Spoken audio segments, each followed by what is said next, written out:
DBS community, welcome back to another video. Finally got around to doing the yellow decks. It actually took quite long for DBS Deck Planet to put up the yellow cards. I don't know why, maybe some system issue or someone was on vacation or something.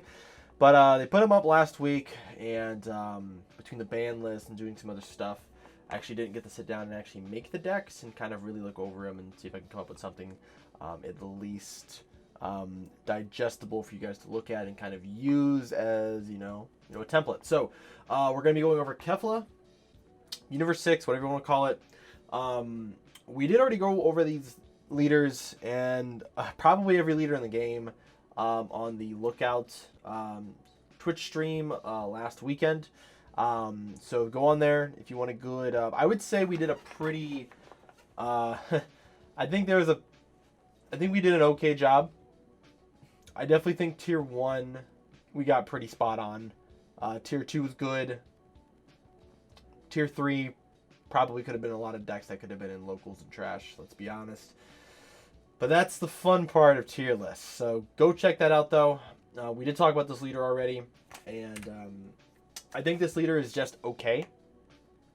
The promo that we did get, the Champa promo, is kind of mid. I'm sure someone's going to say that this deck actually is good. That's great. Go take it to your nats. Top with it. Prove everybody wrong. I just don't think it's that good. But Universe 6 has been an archetype that has received support. And if we get the best combination of U6 cards, this might be a good generic or a generic enough leader. Because like Kefla Surge is a really cool leader, but the problem is that it just doesn't actually draw and plus really. And then obviously surging is a really bad mechanic nowadays because you just lose a lot of value. So needing to be able to draw is kind of important, and this deck definitely does that. So on this side you are able to search top 5 and you add up to 1 yellow Universe 6 card to your hand. That's just any energy cost, which is pretty cool. You awaken at 4 life, or if you have 2 or more energy and there is a 1 or more yellow Kefla and not Kefla, Kale and Khalifa cards among all cards in your battle area and combo area. So essentially, I believe if you have a yellow Kale and Khalifa card that is just 1 card but has both names on it, it should technically count. This has the same wording as like the Gingertown Cell leader for that. But if not, then you just have to have 1 in your battle area and 1 in your combo area. You draw 1, restand 1, and go down to 6. This is probably one of the better parts of this leader, is the fact that you can actually like you can search top 5, and then you can combo a guy, and if you have 1 on field already, then you can draw a card or restand an energy, and then go into your front side, which is actually pretty good. Patora Fusion Dilemma. So this card is just very generic. When your yellow card is using a combo, you draw 1. So anytime, once per turn, on either turn, if you combo with a yellow card, you're going to draw a card. So that's actually pretty cool. So you actually can draw, you're drawing 3 cards just off the leader effect, not including taking life and anything else like that. And then the auto is when one of your mono yellow Keflas is played, this card gets 5k for the turn. It's pretty decent. Because this could also be on your opponent's turn, so it's also kind of interesting. You can make your leader at 20k, which is nice. Now we do actually have a Z leader for this, which is Super Saiyan 2 Kefla Tide Turning Awakening. 20k if your life's at 3 or less, and you have a mono yellow Kefla in play. And this plays over a mono yellow Kefla leader. Auto, when your yellow Kefla card is played, this card gets 5k for the turn, so similar. When this card attacks, draw 1, choose 20 opponent's battle cards unison and switch it to rest mode. That's really cool. So you can actually just switch blockers to rest mode. And then when your mono yellow Kefla battle card attacks, you draw 1. So you're able to draw 2 cards on the side. That's really good. So like you look at all just like the leader itself, you're like, man, this is actually really cool. And it's also free. That's the other thing too. Like you don't pay an energy for the Z Awakening. We know generally a lot of decks that have free Z Awakenings, those are pretty decent. So let's go into the archetype. So we have one of the Z support cards for the deck, which is Kale's Revenge. Not Revenge, Rampage. It's an R word. It's close enough. Auto, when one of your yellow Kale cards attacks, choose 1 of your opponent's battle card unison, switch to the rest mode. The attacking card gets 10k for the turn. Then at the end of the turn, if you have a yellow Kale card in play, you add 1 card from your life to your hand. So kind of, I want to say thematic, but obviously Kale being a Berserk Saiyan, kind of all gas, no brake, like having to take a life to have a Kale in play. Sure, you get the benefit off of having a 10k for free swing, and that also taps something, but then you're getting taxed on the back end by taking a life. So I believe there are ways to kind of remove them, essentially, but you're more likely going to take a life if you play a Kale card. So that's just something to keep in mind. Then you have the SS2 Kale Friend Regaining Sanity. So this is actually the Z battle card that goes with Kale's Rampage. If you have the card in play, this becomes a 1-drop 15k deflect. And when this card attacks, if you use a yellow Kefla card in a combo, this card gains double strike. So not only is it going to gain 10k off of the Kale's Rampage, you're going to go to 25, and then you're going to go to 30 by comboing a Khalifa card, and then it's going to go to 30, and it's going to be a double strikers. And if you're on your Awakened side, you're drawing a card. So that's pretty cool. So this is a very powerful card. This is actually, I would say, probably one of the best cards in the deck, like in this entire archetype, other than obviously like the SR. But being able to play this guy for 1, and then as long as your opponent, is not running the 1 of charismatic, but more importantly for red, like if they're not playing Gohan or something like that on that particular play line, this card actually can be very, very impactful. Now we have some of the 1-drops. So Khalifa is a draw 1, and then if your leader's backside is this leader, or your leader is a Z leader Kefla, you discard one card from your hand. When this card in your hand is used in a combo, play up to 1 Kale at the cost of 1 in your drop. It's a skill gated for the game, so you get to play this Kale here. And this Kale also has a counterattack skill where you can play it in rest mode and then give one of your cards 5k for the battle.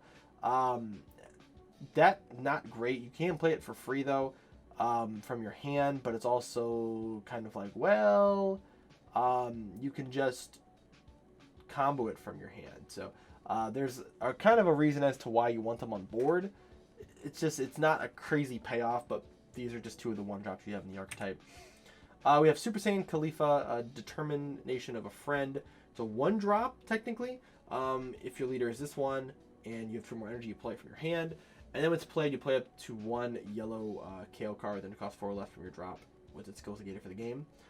Interesting. And then this card can also be combo when it's in a rest mode, so that's pretty cool.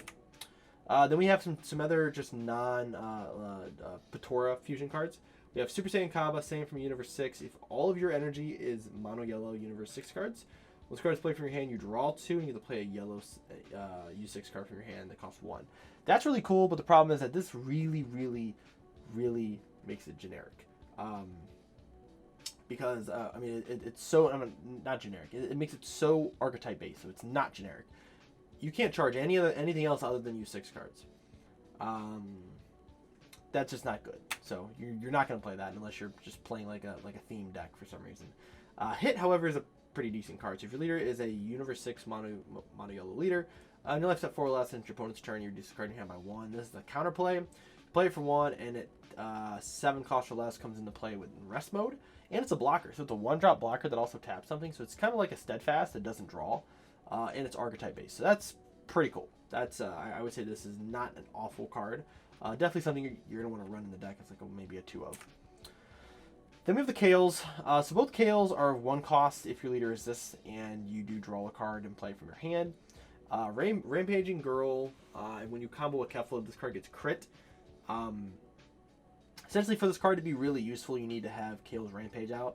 So then it becomes a 20k with crit, and then 25k technically, because you'll combo with the Kefla or the Khalifa, and then Super Saiyan Kale. When it attacks, it combos a card, which actually will trigger your leader effect when you combo with the yellow card. So this card is technically like a draw 2 if you can swing, which is pretty cool. I'd say this is probably definitely the better out of the 2, but you definitely need to have the Kale cards so you're able to use your Khalifa effects. Which this is one of them. We have Shattering Light, 16k blocker. When this card attacks or activates blocker, use a card from under this card in a combo with its skills gated for the turn. Which is cool because again, this will proc your leader effect. But this is the weird part. So to activate battle, 2 more energy. You choose 1 yellow Kale in your battle area and 1 yellow Khalifa in your combo area at the end of the battle. At the end of the damage step for that battle, draw 1. Play this card from your hand. Place the chosen card from under this card. Then choose 20 opponent's battle cards and rest mode and KO it. So the problem is that you have to activate the battle, right, to get to that step. So if you have a Kale on board and it dies, you lose the effect. You can't play this card. That's a problem, right? So that already makes this kind of hard to play on defense because your KO cards don't have indestructible. They're just going to get smoked. Nothing has defense. So it's almost like, man, why am I playing this card? I think at some point, I think what they should have done is they should have given Kale some sort of like permanent, because a lot of the old like U6 cards, they have like this card can't be KO'd or things like that. They should have given the Kale some sort of protection so it doesn't die. So that way, when you're able to combo a Khalifa, you're able to go into this card a little bit better. But also the fact that the effect doesn't trigger until after the damage step is just really odd. So it's like you get to play it, and then the damage goes through, and then you get to kill the card. And it just would have been better if it was like a weird arrival effect. So I think this is just one of those weird mechanics that they're trying, and unfortunately, this particular card is just not very good. Then you have the big guy, the Surging Flash. Similar thing with the effect, where you play it. This one costs 2. This is a 30k dual attack double strike. This card is actually very powerful. If your leader is mono yellow, you place one card from under this card on the drop. When this card attacks, choose one of your opponent's battle cards in rest mode, ignoring barrier, KO it. Then during your opponent's next charge phase, your opponent can only switch up to 4 of their cards to active mode. So that's incredibly powerful. What's weird is that it's not once per turn. However, if you attack and you do both of them, it's not going to double trigger. So it's not. Yeah, they can only switch 4 cards to active mode. So you can't do it again. You're just going to swing with it again. But this card's really cool. This is definitely an interesting card. Again, no defense. Nah, that's not a crazy thing. I'm not a big fan of that. So that's kind of odd. But again, like the activate battle effect is just kind of meh. Having to have a Kale on board to actually even activate these effects. So it's a little wild. But the card itself is really cool. It's a very, very cool card. And what's nice is that it is not tied to this particular leader, which I find to be very interesting. So this is your leader has to be mono yellow, and you need a Kale and a Khalifa card just in those areas to play this card. So that's kind of cool. So maybe at some point, maybe we'll get a better U6 leader. Maybe we'll get just a generic good yellow Saiyan leader that wants to run Kale and Khalifas. Who knows? But this is very interesting. So I would say that's a huge plus for this card. That this card is not locked to a specific leader. So that is the archetype itself. We're going to take a quick little flash over to the other screen where we're going to go over the actual deck that I came up with and see if we can cook up something that's at least interesting enough where I can find some sort of enjoyment out of building this deck. So we have the deck here. Took me a little bit to figure it out. But I came up with something that I found was pretty interesting of a build. So we'll see if it works. I have not tested this deck at all. I probably won't. But just going through some test hands, like I haven't played against anybody, but just doing like just some solitaire. It's cool. It's a cool little deck. Not good. Or at least maybe I'm just a bad player. That also could be it. So we have well, actually, I'll start here. So we have this is an old card. So this card cannot be KO'd by your opponent's skills, but it searches top 5 for any Universe 6 card. So it's essentially the same effect as your attacking side, which is cool. So it searches out just almost every card in your entire deck. This also searches out blue U6 cards, which may or may not be a thing in this deck. We'll find out. But I thought that was pretty cool. So we have one of those. I have the Kales. I have 4 each of the Kales just because they are technically cantrips, and we do need Kales in order to play the Kefla battle card. I do have 2 of the hit card because it is a cool counterplay. A lot of stuff has to flex, so like having like a full play of this card is probably not the greatest, and also it is a limit 1 counterplay, so you can't just stack up multiple of these. I have 4 of this card. Super Saiyan, Blue, Goku, and Golden Frieza. Everyone probably knows what this card actually does. You can tap 2, you choose a Saiyan, it can't restand, or it gets added to your Z energy, I'm sorry. You play it, and then it kills something ignoring barrier in rest mode. But what's cool about this card is that it's a 20k Goku. That's important. It's a 20k Goku. So just... it'll make a little sense in a little bit. We have this guy. Super Saiyan Blue Vegeta Godlike Power. This is actually from the other deck that we'll go over. But this card is, if your leader's yellow and you have 3 more energy in both your, 3 more cards in both your energy and your Z energy, put a card from your hand. So you need to have 3 or more in both energy and Z energy. You need 3 energy and you need 3 Z energy, which this deck can actually build Z energy because you're going to be comboing a lot. And when your leader is yellow and you have 3 more Z energy when this card attacks, or when it is added to Z energy, choose one of your opponent's battle cards and switch to the rest of it. So it's like a free, like a Gohan rare almost, right? You just tap something. You need 3 or more Z energy, but again, it should be pretty easy to build that. But pretty cool. I think this is a very interesting thing, and this is a 20k Vegeta. It will make more sense in a little bit, like I said. Next, man, another spoiler. This is going to be Prince of Destruction Vegeta Final Attack. Another 20k Vegeta. But when you play it, it does have Servant, so it's a 30k. You play for 1 if you have 3 more energy. And activate main if you have 4 more energy and you place a card in the drop. You choose you and all your opponent's battle cards in rest mode, ignoring barrier and KO them. So, it's like just a giant board wipe. 30k swing for 1 energy is pretty good. So we do like that. Now these cards unfortunately are not searchable. So you can't search these obviously because they're not Universe 6, but they all do kind of play a purpose in this deck. We have 2 Kefla super combos because it's searchable, and at the end of the turn, at the end of the battle, you bottom deck one of your opponent's battle cards in rest mode. So this is cool. So you can actually just like, because you have the ability of like tapping stuff in this deck. So then afterwards you can just combo this, get out of an attack, and then bottom deck something. And then if you're on your leader side, this card draws you a card. So that's pretty cool. We have 2 of the Magettas. This is just the old school set 7 super combo. Why we like it is just it's searchable, but also it is just a hard draw 1, and it's a 5 or less, which is nice. Then we can use it at least at 5 if we need to. We have our secret rare, which kind of hopefully makes sense now. So it's this is Union Fusion. You need a Goku and a Vegeta. And it's either if your leader's yellow or blue, and you have to pay either a blue or yellow. So essentially we're going to use one of these guys from our hand to be able to play this card. And then when this card's on board, can't be removed by skills, and then when you activate Aegis, you can rip a card from your opponent's hand instead of activating it from your hand with cards. So this gives us a little more defense. So this is kind of cool. So this actually gives the deck some sustainability, since the actual killing potential of this deck is really low. We need some extra defense kind of in that mid game to help us get to late game, so we can just do crazy yellow stuff, right? So, but yeah, it's just a 40k swing, or you can use it as a blocker, and then you can also restand it and tap something. So like that's pretty cool. So like you can Aegis and then restand this card, tap something during barrier. Now you have a 40k blocker, and you rip the card out of your opponent's hand. So pretty cool.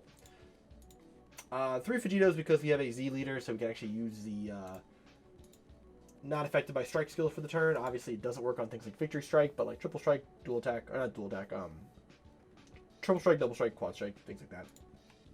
2 Nimbus because this card here got worse, but we still run it because it's a body, so we definitely need to still keep it in mind.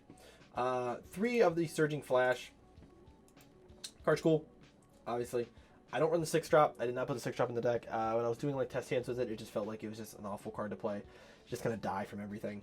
So especially in a red format where red can just play 1 card and next thing by 20k, why would I play a 16k and do all these different things just so it can die? So this is just in case we were able to play this. Now this is definitely more of an offensive play, so you're going to be able to go into this more offensively, then swing at it to stop your opponent from being able to restand cards. And the idea is that since we have this dual attack double striker, we can then use the Gogeta for defense and then use it as a blocker, tapping something, blocking something else, and then ripping a card out of our opponent's hand. It's sort of the concept here. Now this card's cool. So this is Hit Flawless Attacker.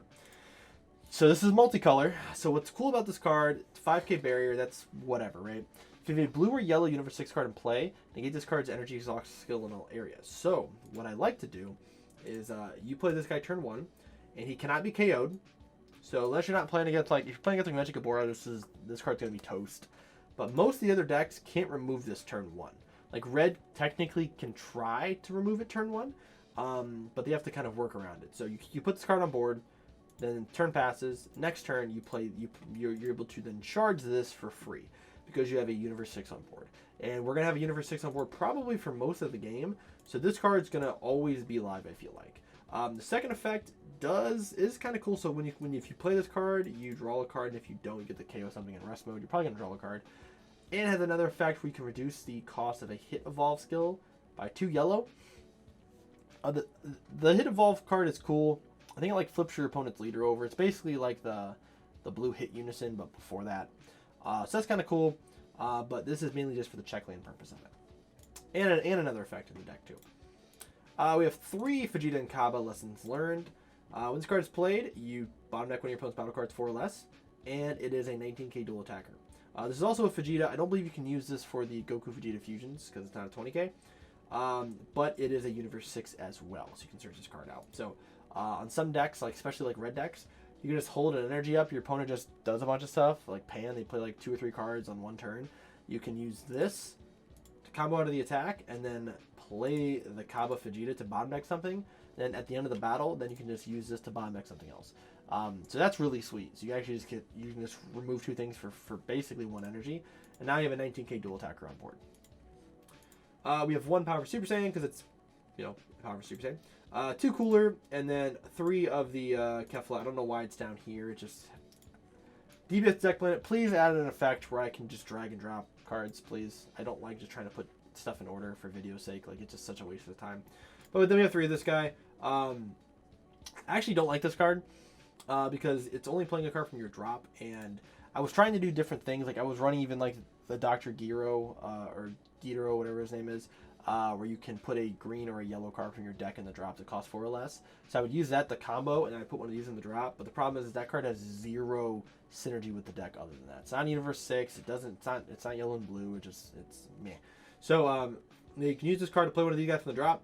But also it's just a Khalifa target, so you can also use it just to combo at the end of the day.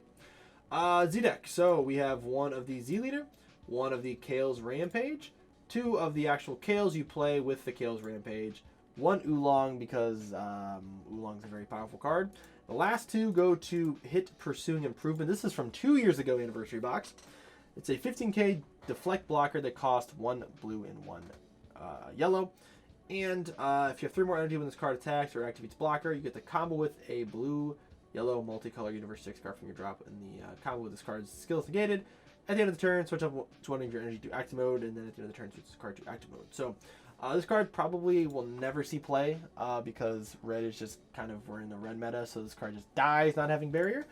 But the cool thing is that it allows you to use this, and then if you have one of these in your drop area, you can combo with it. The idea generally with actually the blue stuff is like you would use, like if you were going to test this, you're probably going to test like Senzu Beans in it. You're probably going to test like Zamasu the Eliminator. You might test the 8-drop Kefla that you can play, which you don't actually get any of your leader effects off of because it's not a mono yellow Kefla. So that part kind of sucks. You can also do just some different arrival cards. You could probably kind of dabble a little bit more into it, but I think the concept is pretty cool. I think you have this really interesting ability to kind of, branch off into some of the blue stuff, like Peel Off Mayan Shu as like a side deck card, right? That's pretty cool. So you just have some different things that you can do. I would play around with it. Overall, I think this deck is pretty mid. Unfortunately, this deck just gets completely outshadowed by the autonomous UI Goku deck that we're going to go over next in another video. Yeah, so I had some fun doing some test hands with it, but it's trying to do it has a weird archetype, and it doesn't do generic yellow stuff better than other yellow decks. So, but if you like the deck, play it. Obviously, it's a card game, so have fun with it. So, but let me know what you guys think of the leader. If you guys think I'm wrong and you think this deck is fantastic, let me know down below. Let me know what you guys are using. Let me know how many locals you guys win with it, and I will look forward to seeing you guys at Nats, and hopefully you guys top with it. That'd be super cool. So I will see you guys in the next video. Thank you guys. Take care, and have a good night.